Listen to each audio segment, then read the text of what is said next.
12 سال خلیفہ رہے، نرم مزاج آدمی تھے۔ بات یہ تھی کہ حضرت فاروق اعظم بہت سخت انسان تھے، عثمان غنی نارمل انسان تھے، بہت ہی خوش مزاج اور بامربت با اخلاق انسان تھے۔ یعنی آپ بہت زیادہ تیز نہیں تھے، بہت سخت نہیں تھے، آپ بہت نارمل تھے، اس لیے لوگوں میں بہت زیادہ آپ مقبول ہوتے چلے گئے۔ حضرت فاروق اعظم سے بھی زیادہ مقبول ہوئے۔ حضرات لوگ آپ کو بہت پسند کرتے تھے اور آپ اسلام لانے سے پہلے بھی بڑے متقی، بڑے پرہیزگار تھے، بڑے حضرات نیک سیرت تھے۔ اس وقت جب شراب حرام نہیں تھی لوگ شراب پیتے تھے، لیکن عثمان غنی نے اس وقت بھی شراب کو ہاتھ نہیں لگایا۔ حضرات بڑے پاک دامن انسان تھے۔ صدیق اکبر نے ان کو جو ہے اسلام کی دعوت دی تھی، قدیم الاسلام ہے، حضرت عمر سے پہلے ہی کلمہ پڑھ کے وہ مسلمان ہو چکے تھے۔ سختی ان کے ساتھ بھی ہوئی تھی، جب انہوں نے کلمہ پڑھا تھا ان کے چچا نے رسی سے باندھ کر ان کو ڈال دیا تھا اور یہ کہا تھا کہ جب تک کہ محمد کا دین نہیں چھوڑے گا تجھے کھولیں گے نہیں۔ تو حضرت عثمان غنی نے کہا تو کھول یا مت کھول، یہیں پہ دفن کر جائے، لیکن کلمہ پڑھ لیا تو کلمہ پڑھ لیا، اب ایمان دینے والا نہیں ہو، جان چلی جائے۔ جب اس نے یہ دیکھا کہ یہ بندے تھک گیا ہے، لیکن اس کے باوجود بھی یا رسول اللہ کے نعرے لگا رہا ہے، لا الہ الا اللہ کی صدائیں بلند کر رہا ہے، محمد رسول اللہ کے نعرے لگا رہا ہے، تو مجبوراً آپ کے چچا کو کھولنا پڑا۔ کھول دو بھائی، اب بات نہیں بنی تو آپ کو کھولنا پڑا۔ حضرات قدیم الاسلام ہے، 12 سال آپ کا دور خلافت رہا۔ آپ بہت ہی غور کے ساتھ میں عثمان غنی کی شہادت کو ملاحظہ فرمائیں، تھوڑی لمبی ہے تفصیل سے اور زیادہ چیخ چاک کے نہیں، آہستہ آہستہ آپ حضرات اس کو سماعت فرمائیں، ذہن میں بٹھائیں، کہیں ذہن ہمارا ایسا نہ ہو کہ بھٹک جائے، ذہن بھٹکے گا تو کہیں نہ کہیں انسان جو ہے پھر سوچے گا کہ یہ بات سمجھ میں میرے نہیں آئی، یہ ایسا کیا تھا اور ایسا کیا تھا۔ اب آپ غور سے سنیں، 12 سال آپ خلیفہ رہے، 12 سال میں 6 سال حضرت عثمان غنی کے بہت اچھے کٹے، بہت عمدہ کٹے، لیکن آخر کے 6 سال آپ کے بہت ہی زیادہ اس میں دن جو آئے بڑے غلط آئے۔ اب وہ آئے کیسے؟ بادشاہ کو وزیر لے کے ڈوبتے ہیں، بادشاہ کو وزیر لے کے ڈوبتے ہیں۔ عثمان غنی کی اپنی کہیں پر کوئی خطا نہیں تھی، 12 سال کی حکومت میں اللہ اکبر کسی کو کوئی شکوہ نہیں تھا۔ حضرات ادھر ادھر آپ نے جو گورنر بنا کے بھیجے تھے ان کے ذریعے شکایتیں پیدا ہوئی، انہی کے ذریعے جو ہے نزا برپا ہوا، انتشار برپا ہوا۔ بات کہاں سے شروع ہوتی ہے؟ عثمان غنی کی شہادت کی کہ حضرت عثمان غنی رضی اللہ تعالیٰ عنہ نے عبداللہ بن ابی سرا کو مصر کا گورنر بنا کے بھیجا۔ عبداللہ بن ابی سرا مصر کا گورنر بن کے گئے۔ حضرات جب وہ مصر کے گورنر بن گئے تو وہاں جانے کے بعد بھی انہوں نے اپنی گورنری کے نشے میں چور ہو کر کے کچھ دیکھا ہی نہیں کہ شریعت کیا ہے، نماز کیا ہے، روزہ کیا ہے، حرام کیا ہے، حلال کیا ہے، جو سمجھ میں آیا کرنا شروع کر دیا۔ عبداللہ بن ابی سرا نے، حضرات مورخین نے لکھا ہے کہ ایک دن نماز جو ہے نشے کی حالت میں پڑھائی، فجر کی نماز میں 2 رکعتیں دنیا میں پڑھی جاتی ہیں، لیکن اس شخص نے 4 رکعت نماز پڑھائی اور سلام پھیر کے کہا کہ اور پڑھا دو۔ کیسا حاکم ہے، کیسا گورنر ہے، کچھ کہہ نہیں سکے، ڈر کے مارے کیسے کہتے، مسجد میں سے چلے آئے۔ حضرات جب زیادہ لوگ پریشان ہو گئے تو لوگوں نے ایک چٹھی لکھی، ایک خط لکھا، ایک لیٹر لکھا عثمان غنی کے نام، مصر کی طرف سے یہ خط چلا عثمان غنی کی بارگاہ میں۔ اس خط میں وہاں کی پوزیشن، وہاں کے حالات لکھے گئے تھے کہ اے امیر المؤمنین، آپ نے جس کو گورنر بنا کے بھیجا ہے اس کا حال یہ ہے کہ وہ حرام اور حلال کچھ نہیں دیکھ رہا ہے، وہ فسق و فجور میں مبتلا ہو چکا ہے، لہذا آپ جو ہے اس کا انتظام کیجئے۔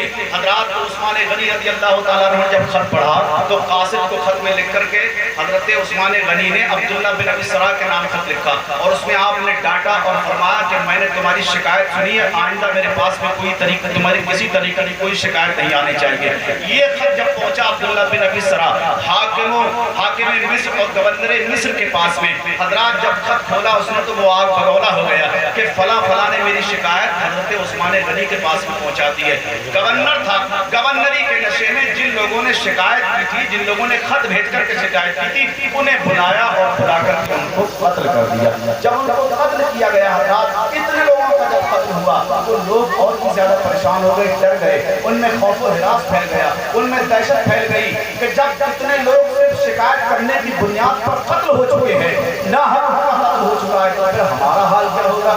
حضرات جب قتل ہوا تو مصر کے 700 لوگ اکٹھا ہوئے اور 700 لوگ مصر سے مدینہ شریف دارالخلافت میں آئے عثمان غنی کے پاس میں، اور عرض کی کہ اے امیر المؤمنین، آپ نے جو خط لکھ کر کے بھیجا تھا اس خط کا اثر یہ ہوا کہ بجائے عبداللہ بن عزیز سرا کے حالات سدھرنے کے، ان لوگوں کا اس نے قتل کرا دیا جن لوگوں نے آپ کے پاس میں خط کے ذریعے شکایت بھیجی تھی۔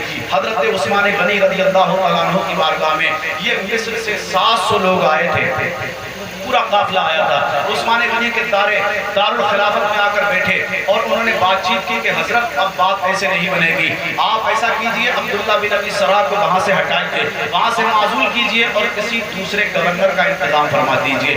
حضرت عثمان غنی رضی اللہ تعالی عنہ نے ارشاد فرمایا کہ تم جس کو چاہو اس کو مقرر کر لو، میں اس کی تقرری کے لیے پروانہ لکھ دوں گا اور عبداللہ بن ابی سرا کی معزولی کے لیے پروانہ لکھ دوں گا، یعنی اس کو وہاں سے ہٹا دوں گا، سسپینڈ کر دوں گا، اور یہاں سے جن کو بھیجوں گا ان کے لیے تقرری کا پروانہ میں لکھ دوں گا، میں اس پر مہر لگا دوں گا۔ ان لوگوں نے آپس میں مشورہ کیا کس کو بنایا جائے۔ حضرت ابوبکر صدیق کے بیٹے تھے جن کا نام تھا حضرت محمد بن ابوبکر، انہوں نے کہا کہ ہم ان کو اپنا حاکم ماننے کے لیے تیار ہیں، مصر کا گورنر ماننے کے لیے تیار ہیں۔ عثمان غنی نے ایک کاغذ اٹھایا اور اس پر لکھ دیا کہ عبداللہ بن ابی سرا کو جو ہے وہاں سے سسپینڈ کیا جاتا ہے، وہاں سے ہٹایا جاتا ہے، معزول کیا جاتا ہے، اور محمد بن ابی بکر کو مصر کا گورنر مقرر کیا جاتا ہے۔ اس پر آپ نے مہر لگا دی اور سب مہر کر کے 700 جو افراد مصر سے آئے تھے ان کے حوالے کر دیا، لو جاؤ مصر۔ وہ مصر کی طرف چل پڑے، ابھی مدینہ شریف سے 3 منزل ہی پہ چلے تھے، انہوں نے دیکھا کہ ایک قاصد ہے، حبشی غلام ہے، وہ اونٹنی پر سانڈنی پر بیٹھا ہوا ہے اور مصر کی طرف بھاگا چلا جا رہا ہے، ایسا لگتا ہے کسی آقا سے بھاگا ہوا غلام ہے یا کسی کا کوئی جاسوس ہے۔ ان لوگوں نے جب اسے جنگل میں دیکھا تو 700 لوگوں نے گھیر لیا اور پوچھا کہاں جا رہے ہو؟ کہا مصر جا رہا۔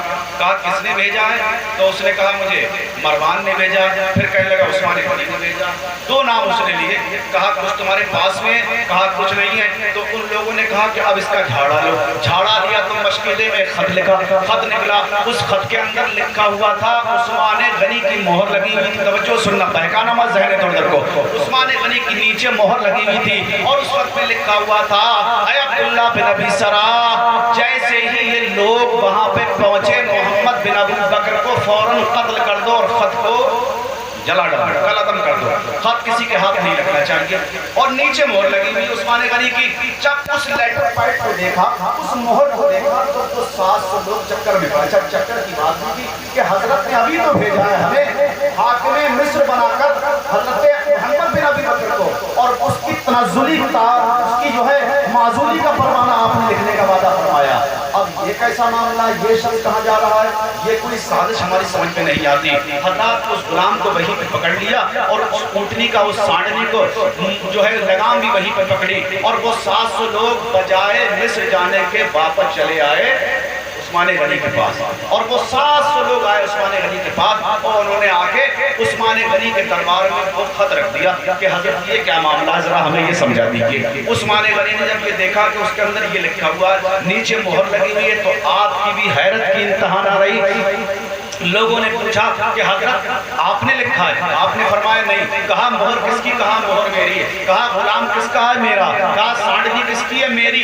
کہا سانڈنی آپ کی، غلام آپ کا، مہر آپ کی، تو یہ خط لکھا ہوا کس کا ہے؟ یہ تحریر کس کی ہے؟ یہ مضمون کس کا ہے؟ یہ رائٹنگ کس کی ہے؟ تو عثمان غنی نے کہا اللہ کی قسم کھا کے کہتا ہوں مہر میری ضرور ہے لیکن یہ تحریر میں نے نہیں لکھی۔ اب معاملہ بڑا پیچیدہ تھا۔ لوگوں نے کہا حضرت آپ نے نہیں لکھی۔ لوگ وہاں سے چلے علی کے پاس میں گئے، حضرت طلحہ کے پاس میں گئے، حضرت زبیر کے پاس میں گئے، انہیں بلایا، پنچایت اکٹھی ہوئی حضرات، اور ان مصر کے لوگوں نے کہا کہ حضرت دیکھیے، حضرت علی سے فرمایا کیا کہ حضور یہ دیکھیے یہ کیا معاملہ ہے۔ حضرت علی نے دیکھا، صحابہ نے دیکھا جو مدینے میں مسلمان تھے، انہوں نے دیکھا کہ بات تو عجیب ہے، حضرت عثمان غنی کی مہر لگی ہوئی ہے۔ لوگوں نے پوچھا، حضرت علی نے حضرت زبیر وغیرہ نے پوچھا کہ امیر المؤمنین، اب چونکہ حضرت امیر المؤمنین عثمان غنی بادشاہ تھے، خلیفہ تھے، تو کوئی منہ جوڑ کے بات نہیں کر سکتا تھا، کسی بھی حاکم سے کوئی منہ جوڑ کے بات نہیں کر سکتا تھا، لیکن پھر بھی لوگوں نے پوچھا کہ حضرت یہ خط کس کا ہے؟ آپ نے فرمایا مجھے نہیں معلوم خط کس نے لکھا ہے۔ کہا مہر تو آپ کی ہے؟ کہا مہر میری ہے۔ کہا اونٹنی کس کی؟ کہا اونٹنی میری۔ غلام کس کا؟ کہا غلام بھی میرا کہا حضور سمجھ میں بات نہیں آتی، تو آپ نے پھر دوبارہ قسم کھا کے کہا کہ اللہ کی قسم میں کھا کے کہتا ہوں کہ میں نے یہ خط نہیں لکھا ہے، نہیں مجھے معلوم کہ یہ مہر کس نے لگائی اور کس نے مہر لگا کر کے اس قاصد کو یہاں سے حبشی غلام کو مصر کی طرف یہ قتل کے لیے محمد بن ابی قتل کے لیے اس حبشی غلام کو یہاں سے روانہ کیا ہے۔ تو جب سرکار امیر المؤمنین حضرت عثمان غنی نے قسم کھائی تو صحابہ اکرام نے فرمایا، جو حضرت علی حضرت طلحہ وغیرہ تھے، انہوں نے فرمایا کہ حضرت عثمان غنی جھوٹ تو بولیں گے، ارے سرکار کے خلیفہ ہیں امیر المؤمنین ہے، جھوٹ تو بولیں گے نہیں۔ لیکن کچھ لوگوں نے کہا کہ جب مہر ان کی لگی ہوئی ہے تو ان کی برات ظاہر کیسے ہو، چھٹکارا کیسے حاصل کریں گے؟ معاملہ میرے بھائیوں بڑا پیچیدہ تھا، لیکن اس میں راز پوشیدہ کیا تھا؟ راز یہ پوشیدہ تھا کہ عثمان غنی کے دربار میں مروان نام کا ایک آدمی رہتا تھا جو میر منشی تھا۔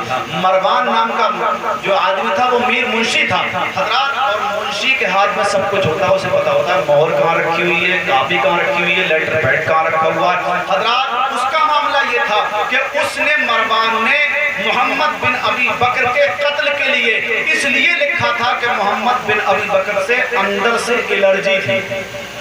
مروان عثمان غنی کا کوئی میٹر نہیں تھا، مروان کو الرجی تھی، مروان کو حسد تھا کہ محمد بن ابی بکر یہ مصر کے حاکم بنیں گے، یہ مصر کے گورنر بنیں گے، اس سے پہلے کہ یہ گورنر بنے ان کو قتل کر دیا جائے، کسی صورت سے قتل کرا دیا جائے۔ تو اس نے ایک کاغذ پہ مروان نے یہ لکھا، عثمان غنی کی مہر لگا دی اور آپ ہی کے غلام کو یہ دے کر کے بھیج دیا۔ حضرات جب پنچایت اکٹھی ہوئی اور بات جب سامنے نکل کر آئی کہ مروان نے یہ خط لکھا ہے، تو لوگوں نے کہا، مصر کے لوگوں نے کہا کہ امیر المؤمنین مروان کو ہمارے حوالے کرو، مروان کو ہمارے حوالے کرو۔ عثمان غنی نے فرمایا تم کون ہوتے ہو؟ اب مسئلہ یہاں پر اور بھی زیادہ بڑھ گیا، بات اور بھی زیادہ بڑھ گئی۔ حضرات لوگوں نے کہا یہ کیا بات ہے، آپ نے خط بھی نہیں لکھا اور مروان کو آپ ہمارے حوالے بھی نہیں کر رہے، آپ جب تک مروان کو ہمارے حوالے نہیں کریں گے حضرات ہم جو ہیں آپ کے گھر کا پیچھا نہیں چھوڑیں گے۔ بات میرے بھائیو بہت زیادہ بڑی۔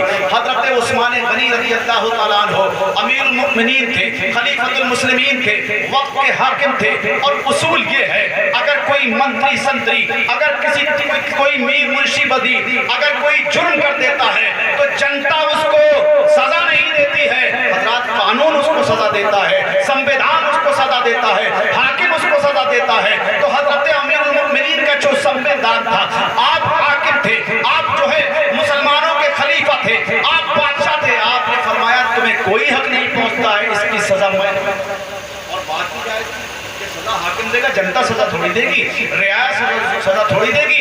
اس لیے حضرت عثمان نے یہ فرمایا کہ مروان کو میں تمہارے حوالے نہیں کروں گا اور ابھی تحقیق کروں گا، اب جانچ کروں گا، جب جانچ پوری بیٹھ جائے، یہ جانچ نماز ہوتی ہے، یہ بھی کوئی نئی بات نہیں ہے، پہلے سے CID بھی چلا آیا ہے، پہلے سے جانچیں چلی آئی ہیں۔ میرے بھائی عثمان غنی نے فرمایا کہ اس کو ہم سزا دیں گے اور پہلے ہم اس کی جانچ کریں گے کہ آیا مروان ہی نے یہ خط لکھا ہے۔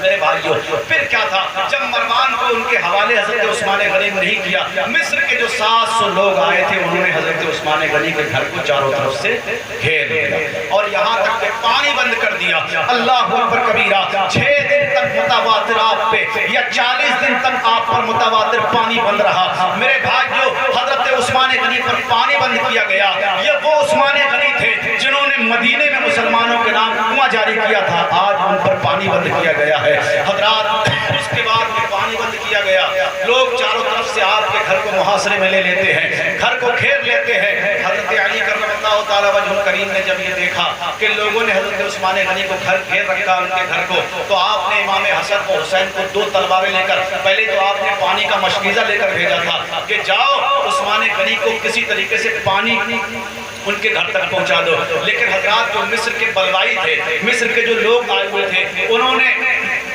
تیروں کے ذریعے مشکیزوں کو چھلی کر دیا، مشکیزوں کو پھاڑ دیا اور پانی عثمان غنی کے گھر تک نہیں پہنچنے دیا۔ پھر کیا ہوتا ہے میرے بھائیو، حضرت علی نے فرمایا کہ اے حسن حسین تم دونوں جاؤ تلواریں لے کر اور عثمان غنی کے دروازے پر جا کر کے کھڑے ہو جاؤ، ان میں سے کوئی بھی مصر کا رہنے والا عثمان غنی کے گھر میں نہ گھس پائے۔ میرے بھائیو حضرت عثمان غنی رضی اللہ تعالیٰ عنہ کے دروازے پر حسنین کریمین پہرا دے رہے ہیں اور 4 چاروں طرف سے لوگ گھیرے ہوئے ہیں۔ میرے بھائیو، حضرت عثمان غنی رضی اللہ تعالیٰ عنہ اپنے مکان کی چھت پہ جاتے ہیں اور آپ اعلان فرماتے ہیں، اے لوگوں میرے اوپر پانی بند کر دیا، میں وہی ہوں جو میں نے مدینے میں مسلمانوں کے نام کنواں جاری کیا ہے، مسلمانوں کے نام میں نے 20,000 دینار میں کنواں جاری کیا ہے، میں وہی ہوں جب مسجد نبی میں نماز پڑھنے کی جگہ کم پڑ رہی تھی تو اللہ کے رسول کے اعلان پر میں نے اپنے پیسے سے جگہ خرید کر کے مسلمان یہ مسجد نبی کے نام زمین کو وقف کیا تھا، آج تم نے میرے اوپر پانی بند کر دیا ہے۔ لیکن حضرات محترم جو مدینے کے لوگ تھے وہ تو مجبور تھے کیونکہ چاروں طرف سے آپ گھر کا گھیرا کیے تھے۔ حضرات پھر آپ کے غلام جو دارالخلافت کے اندر تھے انہوں نے کہا تھا حضور، جو ہزاروں کی تعداد میں غلام تھے، انہوں نے کہا تھا حضور ہمیں اجازت دے دیجئے تاکہ ہم ان مصر کے لوگوں کو ان کی اوقات دکھا دیں۔ لیکن آپ نے فرمایا تھا کہ لوگوں میری شہادت اگر ہونا ہے تو اس شہادت کی خبر تو میرے آقا پہلے ہی مجھ کو دے چکے ہیں۔ جب ہم احد کے پہاڑ پہ موجود تھے، صدیق اکبر بھی تھے، حضرت عمر بھی تھے، اللہ کے نبی بھی تھے، اور جب ہم چاروں لوگ تھے تو احد کا پہاڑ ہلنے لگا تھا، احد کے پہاڑ نے شوخی کی تھی، اللہ کے محبوب صلی اللہ علیہ وسلم نے اپنی ایڑی ماری تھی اور ایڑی مار کر کے احد سے فرمایا تھا، اے احد پہاڑ تجھے نہیں معلوم تو شوخی کر رہا ہے، تو ہل رہا ہے، تجھے نہیں معلوم کہ تیری پیٹھ پر ایک نبی ہے، ایک صدیق ہے اور دو شہید ہیں۔ دو شہید ہیں، صدیق اکبر تھے اور شہید ایک فاروق اعظم تھے جن کی شہادت آپ سن چکے ہیں، اور دوسرے شہید تھے حضرت عثمان غنی۔ تو اے لوگوں میری شہادت ہونا ہے تو ہو جائے، لیکن میں اسلام اس بات کی اجازت نہیں دوں گا کہ تم تلواریں اٹھاؤ، پھر مصر کے لوگوں کی تلواریں اٹھیں اور میرے مصطفیٰ کے شہر میں خون ریزی ہو۔ تاریخ میں یہ لکھا جائے گا کہ عثمان غنی کے غلاموں نے قتل و غارت کیا تھا، مدینے میں خون بہایا تھا، اس لیے اگر میرا قتل ہو جائے تو ہوتا ہے تو ہو جانے دو، لیکن تم اپنی تلواروں کو میان میں رکھ لو، اگر میری رضا چاہتے ہو اپنی تلواروں کو میانوں میں رکھ لو۔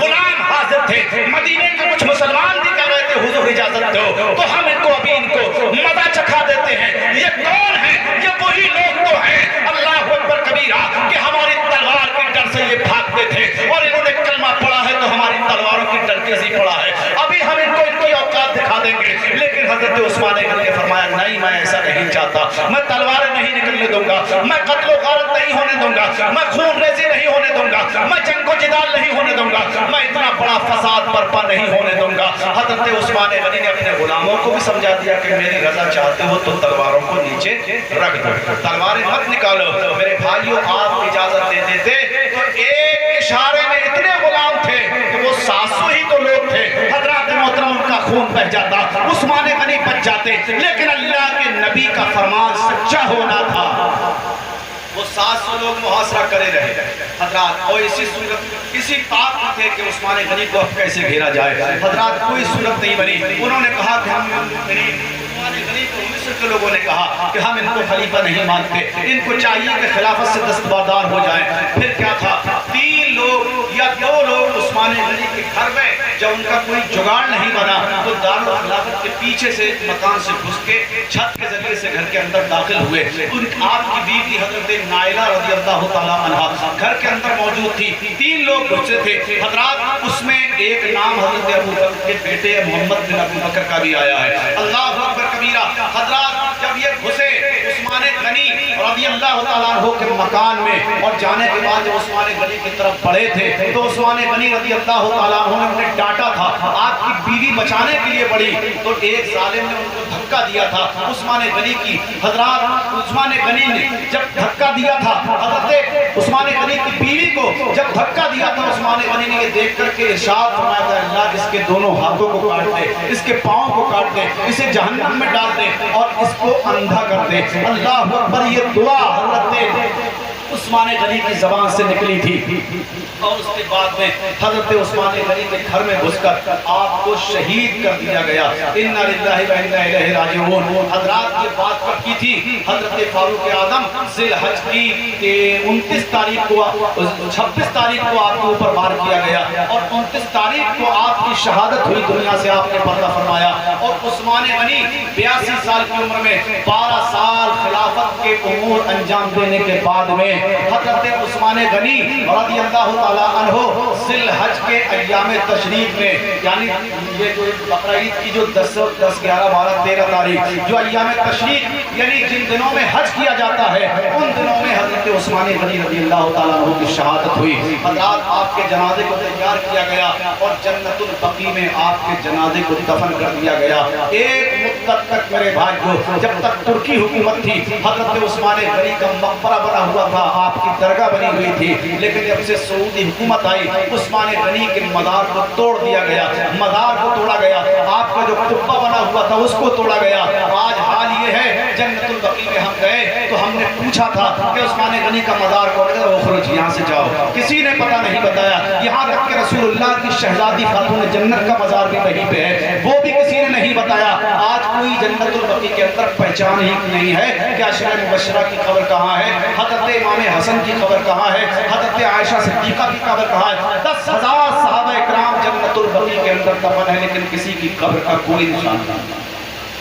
سب مسمار کر دیا، سب پاٹ دیا۔ اللہ اکبر کبیرہ۔ حضرت عثمان غنی کو جنت البقیع کے اندر دفن کیا گیا۔ اعلیٰ حضرت فاضل بریلوی علیہ الرحمت و رضوان ارشاد فرماتے ہیں، در منصور قرآن کی سلک بہی زوج تو نور عفت پہ لاکھوں سلام۔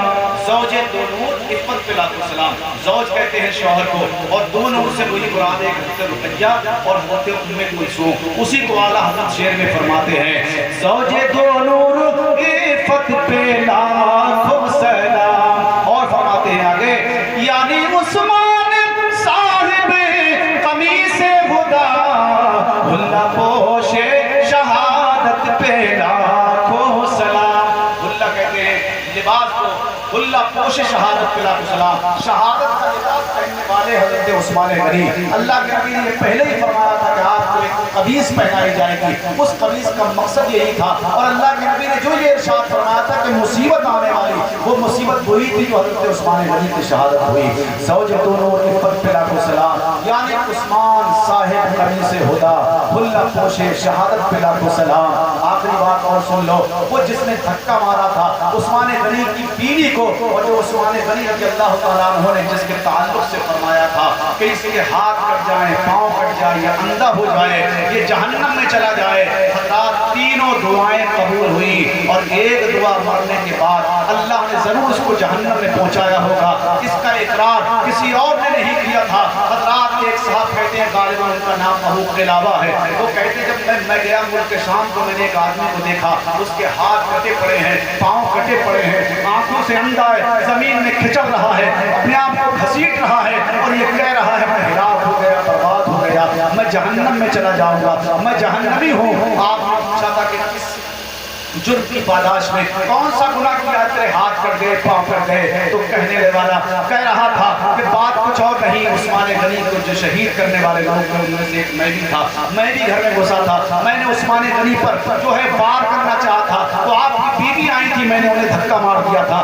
عثمان غنی نے مجھے بد دعا دی تھی، ان کی 3 دعائیں قبول ہو چکی ہیں، میرے ہاتھ کٹ چکے ہیں، پاؤں کٹ چکے ہیں، آنکھیں اندھی ہو چکی ہیں، اور آخرت کا عذاب میرے لیے باقی ہے۔ حضرات دو لوگ تھے، ایک کا نام اسبتہ حماد، ان دونوں میں یہ دونوں لوگ گھسے تھے، تیسرے حضرت ابو بکر کے بیٹے تھے، لیکن حضرات جب گھسے اور ابو بکر کی طرف بڑھے، حضرت عثمان غنی کی طرف بڑھے، تو حضرت عثمان غنی نے حضرت ابو بکر کے بیٹے کے سامنے ان کے والد کا ذکر کیا کہ آپ تو صدیق اکبر کے بیٹے ہو، میرے اوپر ہاتھ ڈالنے کے لیے آئے ہو۔ تو جب انہوں نے اپنے والد محترم کا نام سنا تو حضرت ابو بکر کے بیٹے فوراً پیچھے ہٹ گئے تھے۔ تو وہ 2 لوگ تھے، اسود یا حماد، یہ دونوں لوگ گھر میں گھسے تھے، اور ان دونوں لوگوں نے حضرت عثمان غنی رضی اللہ تعالیٰ عنہ کو شہید کیا تھا۔ 82 سال کی عمر میں 12 سال امور خلافت انجام دینے کے بعد میں حضرت عثمان غنی اس دار فانی سے رحلت فرما گئے۔ پاک پروردگار عالم حضرت عثمان غنی کے مزار طیبات پر اپنی رحمتوں کی بارش فرمائے، اور عثمان غنی سے ہم سب کو سچی محبت کرنے کی توفیق عطا فرمائے۔